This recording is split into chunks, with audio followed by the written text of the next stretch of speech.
sarap na mo, master.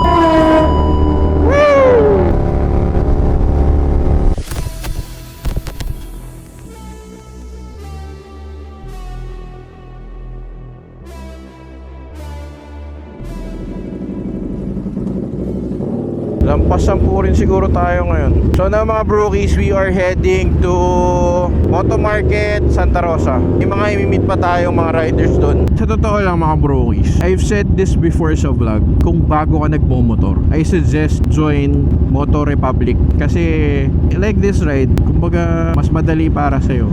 Hindi siya high speed, sobrang organized, bawal mo unahan yung spear, hindi ka mas-stress, hindi ka mape-pressure, which is good kasi makakapag-adjust ka. Alam mo yun, if ever you need like practice pa, if ever na kailangan pang mag-adjust sa motor, syempre hindi kayong mape-pressure like pag sumama ka sa mga groups na alam mo yun, medyo ratratan. Ito mga ganitong ride nila, ma-enjoy mo yung ride. Approaching Skyway. Sa totoo lang, napakahigpit ng ano dito.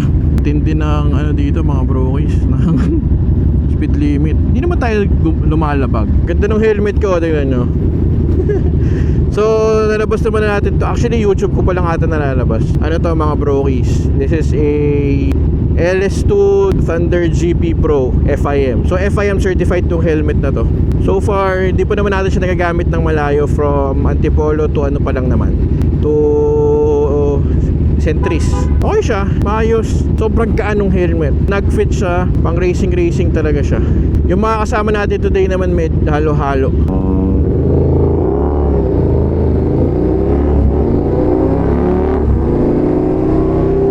So, yung gamit naman natin, Magna na Foxster, okay din. Wala lang siyang kasamang back protector. O nasa 10,000 something lang, mura eh. Tapos Fresco. Tapos yung gloves natin para terno, nag-Magna na rin tayo. Nakalimutan ko yung name, pero goods na goods, komportable siya. Medium nga lang ako sa gloves. Alam ko large ako eh, pero most of my gloves talaga, actually lahat ng gloves ko large. So testingin natin tong helmet na to mga brokies sa high speed. Kagandahan dito sa LS2 Thunder, ano siya, 25,990. Ang mura niya sa totoo lang, kasi nung sobrang mura niya dito, hindi ko lang alam kung bakit sa totoo lang. If you will check it sa other website, nasa ano siya eh, kinonvert mo euros kasi yun eh, nasa 50,000 eh. Ang mahal ng LS2 sa ibang bansa, dito lang sa atin mura. Kaya alam mo yun, we have that mentality na ay LS2 lang yan kasi mura siya. Pero if you will research further, you would know na ang LS2 napakamahal, kahalaga halos ng mga high-end helmets dito sa atin. Usually naman, di ba, kunwari mahal sa ibang bansa, pagdating dito mas magmamahal pa. Ito naman baliktad. Pag kinonvert mo siya, nasa euro sa 7 so nasa 50,000 pesos to. So doble, 25,990 lang sa atin eh. 'Di ba? Even with the half face helmets of LS2, ang mahal sa ibang bansa ah. So big shout out to Moto Market ah. Fairness to the accessories ah. Ito, naka-iridium gold na visor tayo ngayon. Hindi na to kasama dun sa helmet itself. Binili ko na siya as an accessory. Nagulat ako sa presyo nung tinanong ko kasi nakita ko meron eh. Ano? 690 pesos. 690 ah. Eh usually yan pag mga FIM helmets hindi bababa ng 3,000 yan. Or 5,000 pa nga yung iba eh. We have a lot of helmets dyan na nasa 4,000, 5,000 ang price range.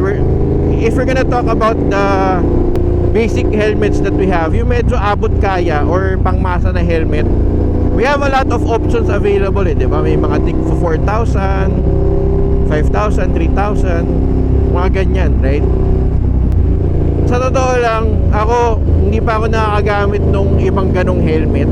Ang unang helmet ko na maayos-ayos, ano to ha, pa high school pa ako, LS2. Nakikita mo yung difference kasi yung sa vents, usually yan pagka yung mga mumurahin na helmet, actually hindi siya mumurahin eh, mas mahal pa nga minsan sa LS3 eh. Sobrang loose ng vents na, yun talagang alam mo yung walang click, walang positive click. Subukan nyo. Ako ay kunwari pumunta kayo ng Moto Market, tas hawak-hawak nyo yung helmet nyo, ikumpara nyo lang Pero later, testingin natin to ano. Testingin natin mamaya to LS2 kung goody-goody. Ganda oh. Batang-bata pa tong super duke natin mga brokies oh. 4,192. Target talaga natin sports bike.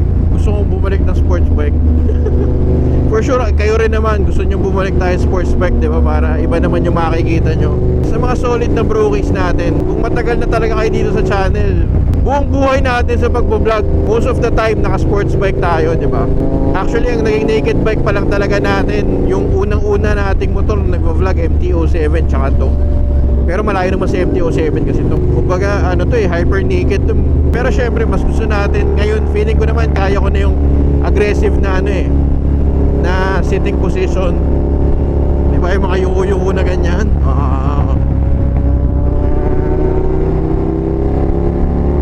Pero ito, suspension, okay na okay. Ikaw, ano ba yung current bike mo ngayon? Tapos, if mag-upgrade ka, ano yung ipapalit mo? Di ba? Para maglaro-laro yung utak mo dyan. Kunwari wala ka namang planong mag-upgrade, okay lang, comment mo lang sa baba. Mag-isip-isip mo kung ano ipapalit mo kahit wala ka namang balak. Basta ako, dalawa lang yung pinagpipilian natin. Parehong maganda to. Kahit anong dito sa dalawan to, okay na okay. For me S1000 RR tsaka CBR 1000 RR Fireblade. Parehong pogi yan. Mas napopogian lang ako sa S1. Pero in terms of performance, sabi nila mas okay daw ang CBR. Ako hindi ko pa naman masyado nagagamit ng S1. Mabilisan lang So hindi ko alam. Kung sakasakali kasi, kung pag pinalad, brand new ang kukunin natin na CBR na Fireblade. Yung iba na itsura. Tapos yung S1, medyo madugo ang S1 kasi talaga, baka second hand. Kung ano ay pagkaloob ni Lord, yun. Di ba?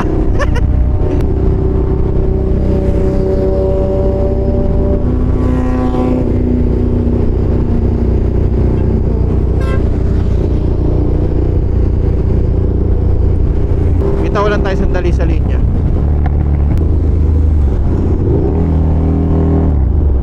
Gusto ko nang testing itong helmet sa medyo mas mabilis na pace, ng slight lang. Itigil kasi tayo ngayon sa S-Lex.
Maayos yung helmet.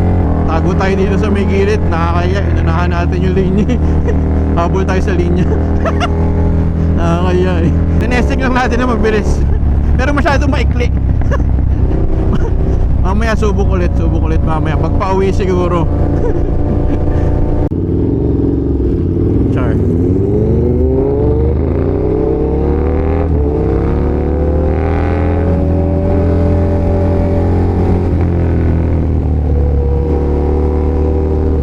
Init ngayon, grabe. Tirik na tirik yung araw. Samahan niyo ako. Woo!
tayo eh, na kumbaga nag-a-adjust pa naman tayo sa mga pinaggagawa natin sa buhay-buhay, di ba? Swabe ng patrol, ano? Kumbaga medyo stress-free yung daan kahit papaano. Ang dami mo nakikita mga magagandang sasakyan, big bike, supercars, halo-halo eh. Dodge.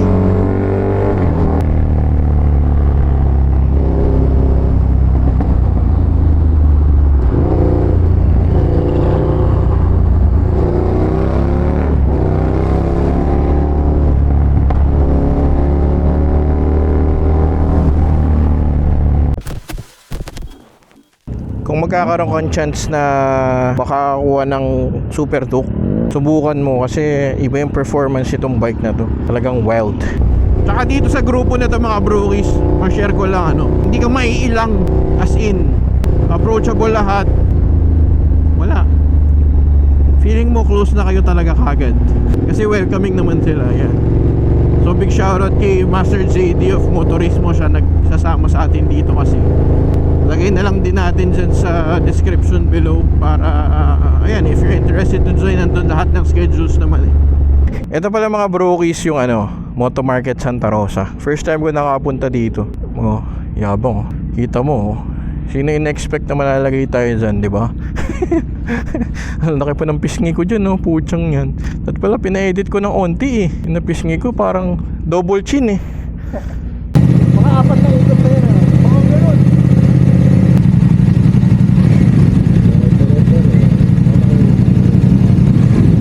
Yung bus mga 45 kilometer. Mga apat na ikot na yun Oo, ganun.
Mga ganito dapat hindi ka tutulog-tulog sa ride.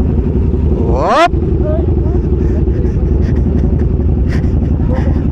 Sabi ko, di ba? Dapat hindi ka tutulog-tulog sa ride. Pag ito binato ko dun, wala, di ba? Sabi mo muna, sarap titi mo, master. Ano, hindi kita narinig. Ulitin mo, Sarap ang titi mo, master. Okay. Lakas mo, hindi rinig sa camera eh. Ayaw mo, bahala ka mo. Sarap ng titi mo, master.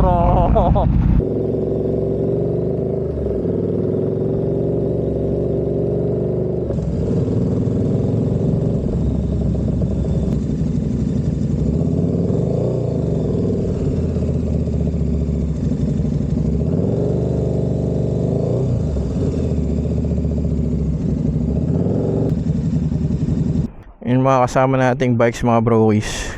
Ganda ng motor ni Master eh. Ano mo to? Ano? Bobber? Bobber 1200? Yung bang ganda mga brokies. Mga ganyan timeless yung itsura eh. Diba?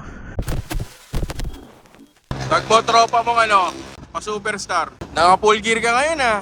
Nakakaya eh. Mamaya, isipin na lang. Tayo na. May big bike, walang pabiling gear. Halatang galing ka sa moto market ng nakaraan ah. So mga brokies, nandito tayo ngayon sa Casa Moriones. Gandang lugar. Good morning. Big time lang daw pumupunta dito mga brokies. Big time may may-ari nito. Si Boss JD po. Pero anyone pwede pumunta dito. Para kasi yung sa harap medyo may gate, di ba? Para kala ko nung base ng militar. Hindi ba? Pagpasok mo sa gate, sabi mo lang sa Casa Moriones, mention last name. Available sa lahat, no? Yeah, available sa lahat. Tikman natin to mga bros. Kain na tayo. May bulaklak oh. Nakikita mo ba, boy? May flower. Edible to. Anong flower to? Ayun, kinain na niya. Hindi mo sinabi. Buti na una ka. Buti na una. Tignan natin mga brokis. Kaya parang hindi kinakain doon. Ganda rin sa katawan niya. Parang May paet, no? Tapos tuna to, no? Tuna. bacon wrap tuna. Ah, bacon wrap. Ayan, tignan mo yung soup. Ang sarap ng soup. Sobra. As in. Sarap. Sarap. Punta kayo dito mga brokis. Kasama siguro natin tong mga brokis. Sa Starbucks pala sila. Shoutout, brother. Shoutout. Long time. So mga brokis, tayo uuwi na. Daan muna tayo ng Moto Market Alabang.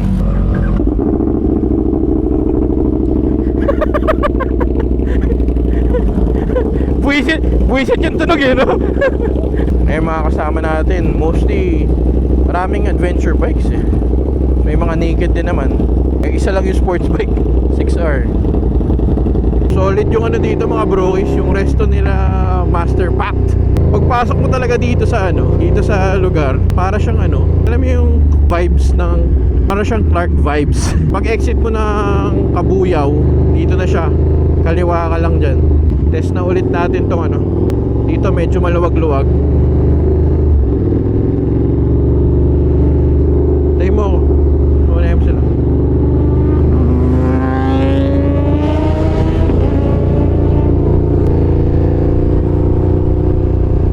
Ako mga tinitignan ko talaga sa helmet mga brokis is first off yung bigat ng helmet. Pagka sobrang bigat kasi ng helmet, dagdag pagod sa iyo yun sa totoo lang. Kaya gusto ko talaga as much as possible magaan na kuha naman natin dito sa sa LS2 Thunder. Sobrang gaan eh. As in. Now in terms of wind noise, pag nakabukas yung vents, mararamdaman mo yung flow ng hangin talaga. Hindi naman factor din kasi mga brokis sa wind noise, hindi ko masyado naririnig kasi sobrang ingay no exhaust ko eh. Alam mo yung kahit maayos na helmet, maingay pa rin siya. So kasalanan ko, 'di ba? Pero ito parang yung aray lang. Ganung level. In terms of vision, as I've said, kahit yumuo ang ganyan, parang hindi nagbabago yung kahit parang hindi nagbabago yung vision mo kasi ang lawak eh. Ang taas pa rin niya. Kita-kita mo pa rin.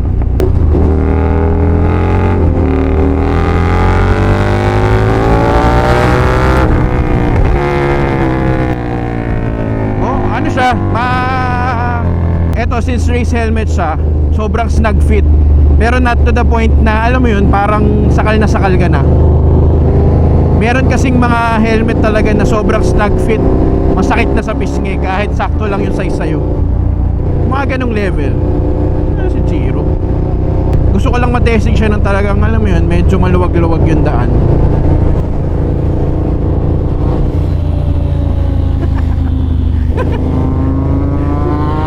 Ganda rin ang tunog ng Trident to. Sana si Chiro nawala? Bagal muna tayo, bagal. Bagalan mo muna. Hirap ng walang cubes.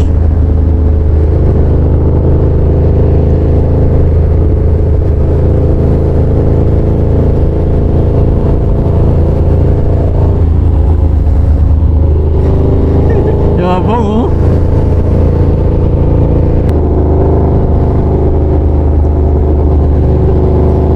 Tarantaduhan, gala mo talaga. Ako na, sumalay ba yun?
Rudy!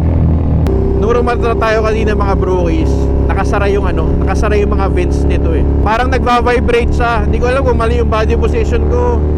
Alam mo yun, parang may wind drag sa ulo na nakakahilo. But ngayon, nakabukas lahat ng vents. Ang wala. Smooth na smooth. Parang yung naka-aray lang tayo, ganun. One thing that I like about this helmet kasi is sobrang gaan. As in, sobrang gaan niya. Parang kang walang suot. Medyo ganung level siya. Tapos, isa pa sa maganda dito kahit dito mag-tuck in ka, walang effect. Sobrang lawa kasi ng vision mo dito. Dito sa harap, sa gilid, sa taas. So, sobrang wide. Visor na gamit natin ngayon is Iridium Gold. Nakita nyo ba? Naka-gold yan eh. Trick na trick yung araw ngayon eh. Malalaman ko lang na trick yung araw pagka inangat ko yung visor eh. Hindi siya sobrang dilim, basta na-filter out niya yung silaw, in short. At take note 690 pesos lang to. Sobrang mura. Nakakatawa lang yung presyo, 690. Yung wind noise, naririnig mo yung flow ng hangin pagbukas yung vents mo. Pero hindi siya yung maiingin parang ganun. Mararamdaman mo na may tunog ng onte. Partida naka-exhaust kasi tayo eh. So hindi ko sure kung paano pagtahimik yung exhaust mo or what. Pero sa akin normal lang siya. Hindi siya yung maingay. Para sa akin mahirap i-validate for me kasi sobrang ingay ng exhaust natin eh. Yung visor mechanism nga, kahit nakalock yan, pag inangat mo, seamless, napakadali. Ako kasi ginagawa ko, hindi ko nilalak kasi nahihirapan ako iangat. Ito kahit nilock ko siya, pag iaangat ko na siya, basic lang. Yung mga ganun ba? Well, eto mga brokies, parang technically parang first ride impression.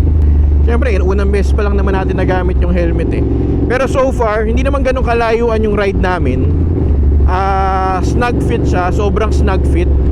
But not to the point na masakit na sa pisngi. I'm currently using a large size helmet, but okay na okay. Hindi siya yung sobrang snug fit na nakaka-stress. To mga brokies eh, race helmet siya eh. So expect mo talaga na some of the race helmets naman katagalan. Pag pinang city mo talaga masakit siya sa pisngi. Kasi masikip talaga siya, 'di ba? Hindi ka nang pwedeng magmaluwag na helmet pag magre-race lang or what.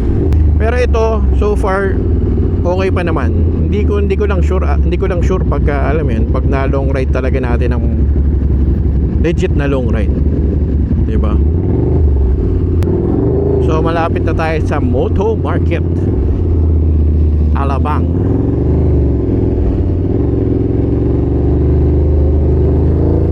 Hindi ko talaga alam na mayroong mga race helmet sila na ganito. Pero matagal naman na pala silang may race helmet, di ba? Hindi lang tayo aware. Pero guys ang presyo lang nito, sabi ko nga 25,990. Pero iisipin nyo, masyadong mura naman yan, baka pangit. Ang presyo nito sa Europe nasa 50,000 pesos pag kinonvert mo sa atin. So if you will think na masyadong mura or cheap yung presyo ng helmet, hindi siya cheap. Okay, dito lang siya mura, sa ibang bansa mahal siya. Mauubos pera mo eh, kasi manghihinayang ka pag hindi ka bumili. Ganda nung Harley, laki no? Harley ba to? Hindi ko alam po Harley. Pucha, si Kane naka S1 na naman S1000, papakita na naman sa ating mga brokies yung S1000 no? Pakita ko lang sa inyo mga brokies yung S1000 RR 2022 model to. Tayo pa ng ibon Naka SC project pero naka custom siya na exhaust eh. Tapos 6,000 ang Odo. May mga carbon fiber parts yan. May mga some other accessories. Tapos naka tail tie din na rin to ng NRC. Naka Rizoma stealth mirrors din. We're selling this for 1,350,000. Palag-palag na, diba? Ganda ng Nang takbo mo. Na-testing mo helmet, na-testing mo. Oo, halo. Madam! Naka-outfit na ako. Kanina sir, nung tinesting ko siya nung papunta, nakasara yung vents ko. parang nagva-vibrate siya ng onte. Nung tinesting ko ulit ngayon, dapat pala bukas ang vents. Wala talagang vibrate. Kasi like, hindi ako nagbubukas ng ano talaga eh. Normally hindi ka nagbubukas. Oo, pero eto hindi naman siya ganun kaingay. Okay, tinry mo lang. Oo. Kailangan pala bukas yung vents. Pero pagka hindi, medyo may vibrate ng onte. Ang ganda ng helmet. Natutuwa ako. Panalo to. So mga brois, tayo'y uuwi na. Hindi na ako nakapag-video sa loob ng Moto Market kasi malamang tapos na yung sale pagka na-upload ko to.